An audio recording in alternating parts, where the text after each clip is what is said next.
Ay, malaki. Ang ganda. So, ito, ilan yung anak? 2, 4, 6, 8, 10, 12, 13. Ito yung mga magagandang baboy, ano? 13 yung anak. Ang gaganda. Jesus, nga yata huli naman kaya tatakbo niya. Ayun guys, 16 daw yung anak talaga nito. Pero 13 lang yung nabuhay. Pero nakita nyo guys, ang laki ng katawan. Mga ilang taon na po itong baboy na to. Pero ang gaganda ng ano.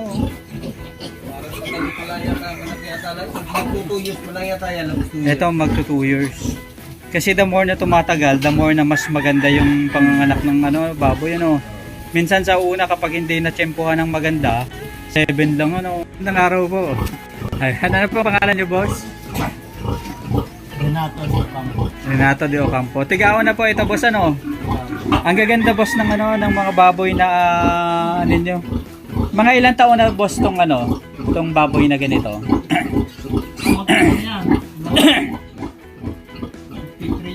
Magti 3 years na. Pang nakailang anak na po ito, boss? Tatlo na to eh. Patatlo na. Ibig sabihin, boss, etong tracing baboy ito ano?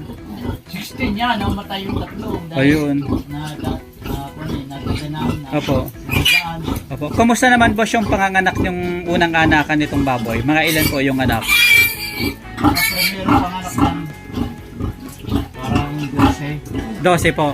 Maganda ano. Tapos yung pangalawa,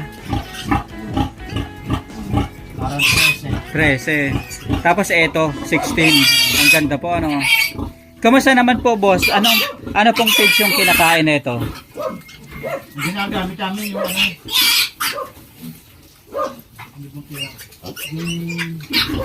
Bimig o Pigrolac?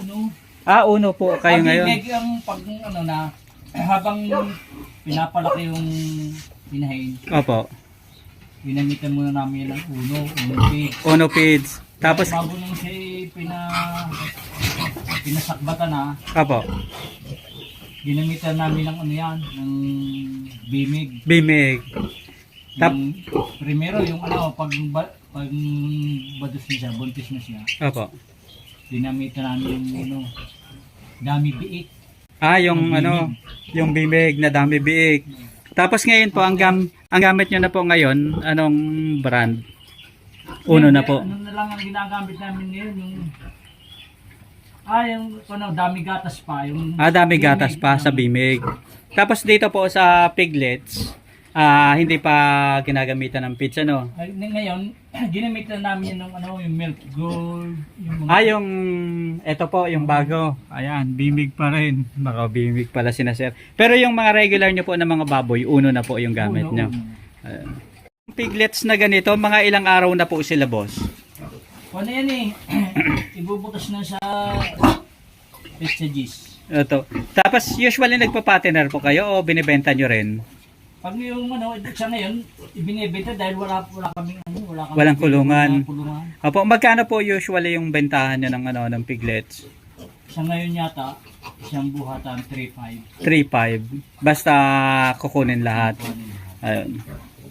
Maganda po ano. Dati po, nagbebenta rin nyo talaga yung mga piglets nyo. Isang buhatan. Talagang for ano lang kayo, ano, yung nagpapaanak lang talaga, ano.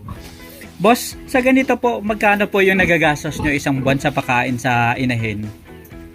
Average lang. Purong feeds po ba kayo o nag-aata rin? Hindi. Puro pitch kami. Kapag purong feeds, medyo mabigat yun, no? O dahil ano, nung laging bumibili 25 kilos, Opo. ano, almost mga 9 days lang. 9 days, 25 kilos. Ibig sabihin 50 kilos. Ganun. Halos mga isang sako at kalahati o kulang-kulang dalawa, no, sa isang buwan. Ayan. Tapos ang average is 1.8 o 2K na. Ang isang sako ng bimig. Mahal na ngayon ang ano Ang feeds talaga. 2,000 na. Oh, kasi sabi nga nila kapag ang pagbababoyan ngayon talagang kailangan mapera ka na, no. Dapat may bunga. Opo, kasi kapag ano, medyo mabigat sa ano sa bulsa. Pero ang maganda po dito sa baboy na alaga nyo, talagang ano, kitang-kita naman na talagang ano, Super healthy, ang haba ng katawan ng piglets. Eto boss, saan po kayo nagpapabulog naman? Kaninong barako po yung gamit nyo? Yan, sa phone. Opo. Yun po, Palma, kay Palma. bulog po yun o artificial insemination? Bulog yung pasakbat. Pasakbat. Ayun. Hindi naman po mahirap magpasakbat dyan sa sa baboy ninyo. Siya, madali. Ayos na. Yan naman po madaling ma-detect kapag kapag naglalandi. Yung mga palatandaan naman. Opo. Bali ilang taon na po kayo sir sa sa pagbababoyan? Mga nakailang years na po kayo? Matagal na.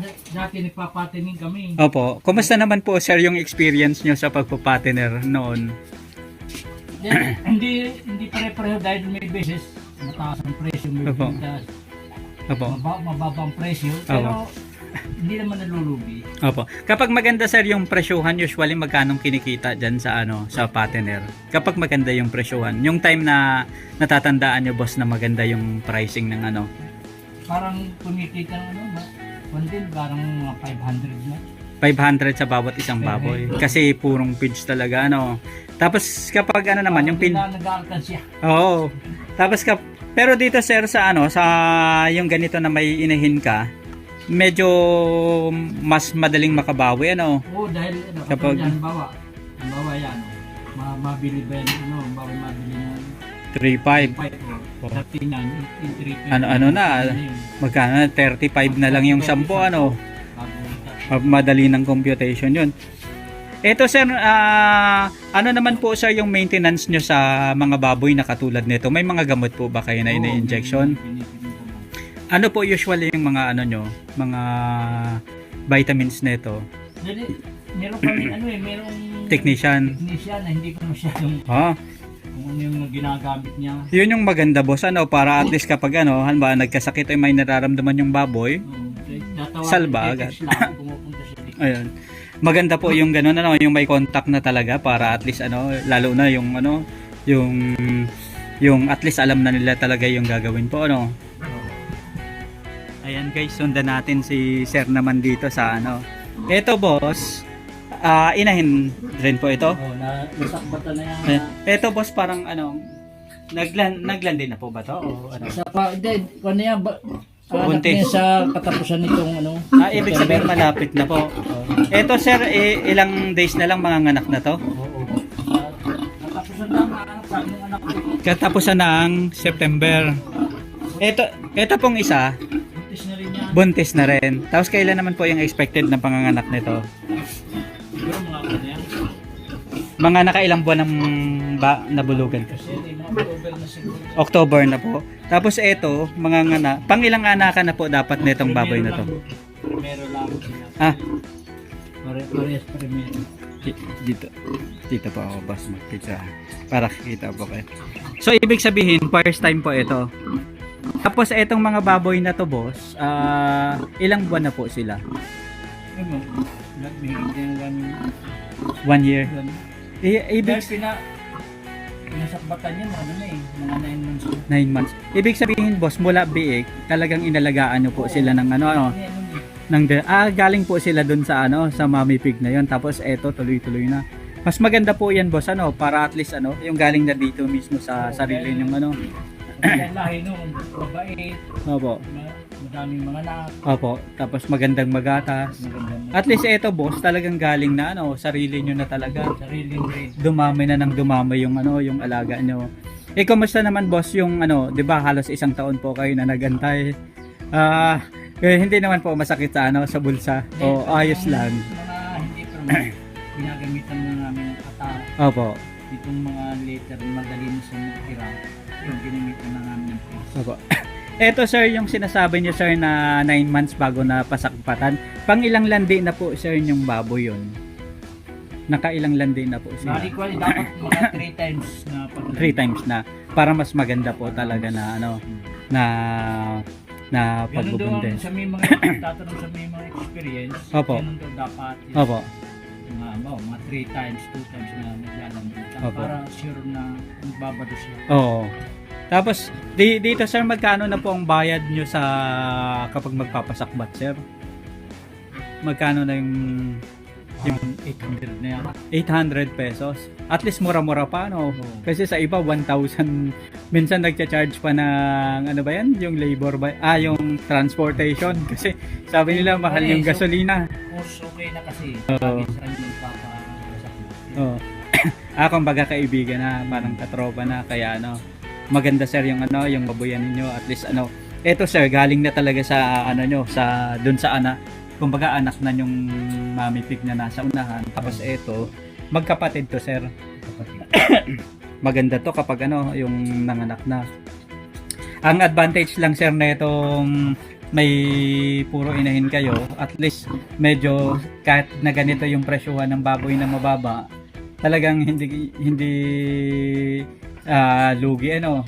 Kasi kapag nag-partner ka talagang Dapat may malaki kang puhunan. Oo. Kaya sa akin nga, yung dati 45 yung alaga ko, talagang in-stop ko muna kasi hindi kakayanan yung 120 na ganyan, 125.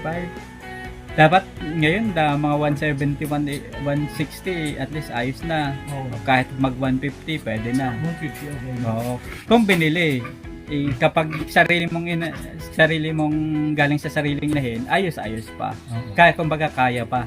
Pero Talagang kung mamumuhunan sa biig, Biig. talagang medyo tight po ano. Yun. Tapos eto sir, ang kinakain nito, ang kinukonsume nitong feed sa isang araw, mga ilang kilo po? Bali mga ano lang. Medyo pag ganun kasi yung mga inahin babagtas, hindi na masyadong ginagamihan sa kain. Opo. Mga isa sa umaga, isa sa hapon. Mga 2 kilos lang. Mga 2 kilos po. Nagda-diet rin po ba tong mga inahin sir kapag yung bagong bulog? Kumbaga binabawasan Oo. yung pakain nila. Dahil hindi ito dadami ang anak. Ano? Kapag Sobrang mataba. Opo. Sobrang pakain. kailangan tama lang. Tama lang ang pakain. Tapos ang nagpapaanak po dito, boss, kayo na rin? Oo, O yung anak ko. kumbaga marunong na rin siya. Sa bagay nakailang experience na po, no? Sa pagdating naman sir sa tubig dito, may paano po pinapainom sila? May drink? Hindi lalagyan na po ng tubig. Nasira. Pag binawalisan ko, bago binibigyan ko. Tapos ng tubig. Ayun. Talagang kailangan maintenance din sa sa tubig. Ang maganda dito sir, at least hindi siya masyadong mainit, hindi rin masyadong malamig. Tamang-tama lang po, no. Tapos dito sir, ang pakain nyo bimig na rin dito sa sa mga to o Hindi yung kanya yung uno. yung kanya yung sa group show na pinaka namin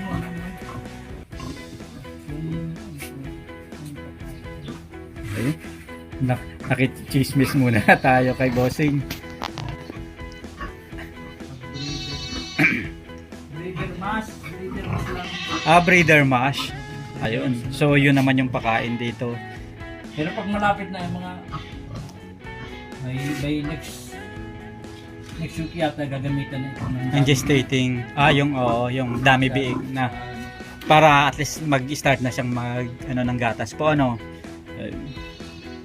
Ang ganda-ganda ng mga nyo sir, mga baboy. Maliban sir doon sa tamang pakain, tapos linis ng kulungan, vitamins, ano pa yung pwede nyo sir maipayo na tungkol sa mga pag-aalaga naman ng baboy? Yung ano pa yung maintenance yung ginagawa nyo dito sa sa baboyan nyo para maging healthy sila? yung tama pagpapakain, laging malinis, saka painom, importante painom ng Oo. tubig. Lagi may malinis sa tubig. Opo. Yun lang. Talagang sulit na sulit yung pag-aalaga po, no? Sa ganitong presyuhan naman sir ng baboy, hindi po kayo masyadong affected, kasi yung sa ganito, mga puro inahin yung alaga ninyo, Ayan. Tapos, eto lang talaga, marirealize lang talaga yung profit dito sa baboy kapag nag-start na talaga sila ng mga anak, Oo. Yun lang. Yung parang libangan at the same time na rin po, libangan, tapos kapag may babuyan kasi yung parang madali yung pera, yung kapag in case na kailangan mo ng extra na cash ka agad-agad, kapag may baboy ka, parang may alakansya ka, madali. Ayun. Magtitits ka lang sa mamimili. Sa yun na. Ayun. So, eto sir, ang ganda-ganda ng ng baboy. Yung mga pig gestating pen sir, magkano usually yung paggawa ng ganyan? Magkano usually yung gastos nyo? Mas Joseph yung gumawa. Opo. Yung sa materials sir, yung nandyan sa unahan, magkano yung gastos nyo dyan? Opo. Kasi pagawa nun, masyado. Hindi nyo po na-estimate. Pero maganda po, mahaba na nga yung pagkagawa. Papagawa ng bagong kulungan dahil Opo. Plano nyo po na na magpagawa ng medyo mas malaki pa. Sa bagay sir, kapag nag-decide kayo na mag-patiner ayun, at least meron. Pero dito naman sir, malaki naman yung space nyo kaya walang problema. Ang ganda. Thank you sir sa sa pagpapatuloy niyo sa amin at saka sa magandang interview, sa mga na-share niyo na dagdag kaalaman sa amin. Ito, ang ganda-ganda. Anong oras po kayo sir naglilinis? Yung tanghali, pag pinapaliguan ko, ito nalinis. Oo. Kumbaga. Ay. Ang ganda-ganda super healthy ng mga Ito hindi nakakaano na presyuhan ng mataas kasi talagang kitang-kita mo sa katawan na lalaki talaga yung yung mga piglets. Tsaka ang haba ng katawan niya, yan yung gustong-gusto ng mga ng mga buyer kapag tinatiner mo.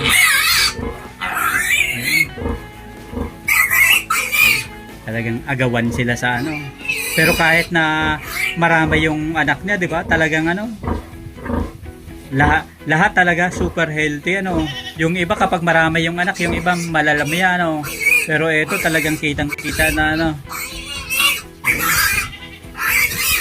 ang babuyan na napakaganda.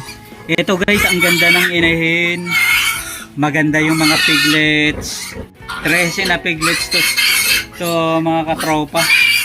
Ayan. So ito yung inahin guys. Pang ilang anakan niya na, pangatlo na.